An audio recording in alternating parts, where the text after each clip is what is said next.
Ever wanted to take part in a race? Well, how about one on a passenger plane? The story I'd like to tell you now is not exactly a race though, but it's as close as it gets given the circumstances. On December 31, 1988, you hear the Christmas chimes yet? A passenger airline heading from Kaliningrad, Russia to Odessa, Ukraine made for a landing in the destination airport. As you might know, New Year in Russia is a big deal, a bigger celebration than Christmas in fact. This might have been the reason for what happened on that day with the Tu-134 flight. Because we're all human, you know. The weather forecast for the day was not one that would make you overjoyed. It was overcast and stormy, with strong winds, low visibility, and low-hanging clouds. The cabin crew knew all this. They were warned of the conditions in advance. All systems were working fine, the airplane was cruising to its place of destination, and not even the storm could spoil the mood of the 76 passengers plus the crew on board. The problems began when air traffic control in Odessa gave permission to descend. The pilot started preparing the plane, but here's where it all went haywire right away. The speed at which the aircraft descended was way too high, about 372 miles per hour. The pilots received the first warning message at the altitude of 24,600 feet, but the crew deliberately ignored it. As it turned out later, the first pilot was sure everything was alright and he could land the plane anyway. The speed too high message was repeated twice after that, at the altitudes of 14,400 feet and 9,850 feet. Both of these messages were ignored as well. Uh-oh.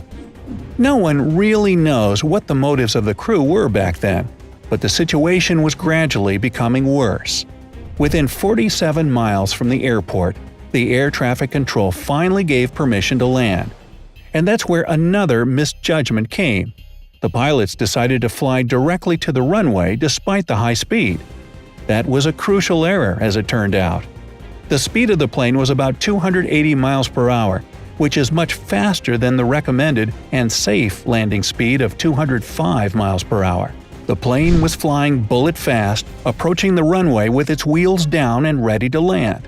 That, by the way, was also against all safety instructions, because the landing gear simply can't bear the pressure at such speeds.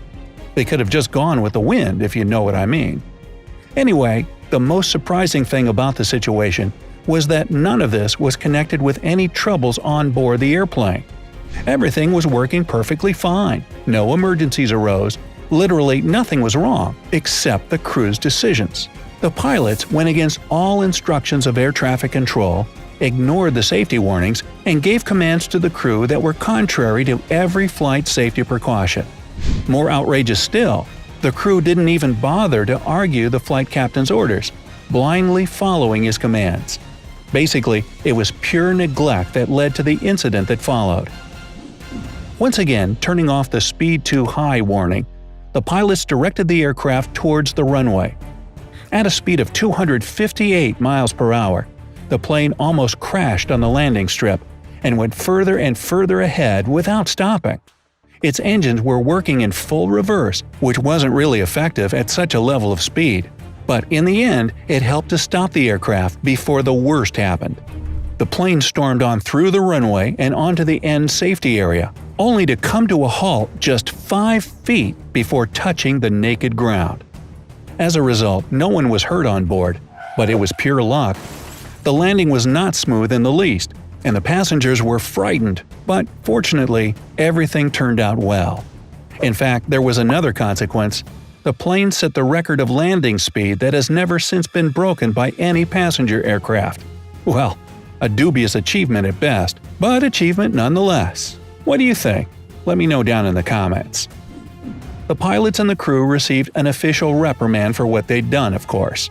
There wasn't a single reason for acting like that, and decisions taken on board were wrong on more than one account. As for the plane itself, it continued to fly with different airlines for many more years. After all, it was a good plane, and the incident wasn't its fault. The Tu-134 incident wasn't the only one like that, though, and it wasn't the most epic one either. For example, there was a Boeing 737 that overran the end of the runway and ended up on a busy street.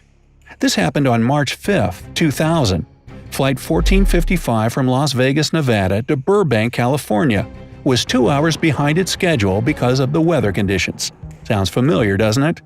Well, at least this one didn't fly into the storm, but was simply delayed and departed later when the skies cleared. The flight itself went without any trouble, but as the plane approached the Burbank airport, air traffic control instructed the pilots to keep the speed at 267 miles per hour or higher until further notice. Mind the turn of the phrase here. It became the crucial point in the whole affair. The flight captain acknowledged the instructions and did exactly as he was told. Well, who can blame him for that, right? Just following orders. But what happened next went so wrong that he couldn't even explain his actions later. When the flight was cleared for descent to 3,000 feet and for further landing, it was still cruising at the same speed it had been told to maintain.